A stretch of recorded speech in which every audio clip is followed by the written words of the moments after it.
അതെ അതെ ഒരു കാര്യം ചോദിക്കട്ടാ. ഞാൻ മരിച്ചു പോയാലേ നിങ്ങൾ വേറെ കല്യാണം കഴിക്കും? നീ മരിച്ചു പോയാൽ അതൊക്കെ എന്താ? നീ മരിച്ചു പോയെന്ന് ഞാൻ എങ്ങനെ കിട്ടുമെന്നൊക്കെ തോന്നുന്നുണ്ട്. എന്നൊക്കെ പറയണമെന്നുണ്ട്, പക്ഷെ ഞാൻ കിട്ടും. അങ്ങനെ കെട്ടുകയാണെങ്കിൽ ആരായിരിക്കും കിട്ടുന്നത്? നമ്മളെ റംലത്താകുമ്പോ നിന്നെ പോലെ ഭയങ്കര സ്നേഹമാണ്, ഭയങ്കര കെയറിങ് ആണ്. അതൊക്കെ പോട്ട്. പിന്നെ ഞാൻ മരിച്ചു പോയാൽ നീ ആരെ കിട്ടും പറഞ്ഞു? മരിക്കുമല്ലോ.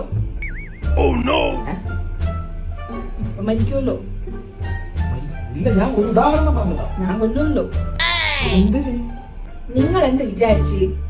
ഞാൻ നിങ്ങളുള്ള സ്നേഹം കൊണ്ട് ചോദിച്ചതാ. നിങ്ങളെ റംലത്തും കൂടെ ഉള്ള ഡിങ്കോളിഫിയൊക്കെ ഞാൻ കണ്ട്, അതുകൊണ്ട് തന്നെ ഞാൻ ചോദിച്ചത് പേര് പറയൂന്നറിയാം കേട്ടാ. നിങ്ങൾ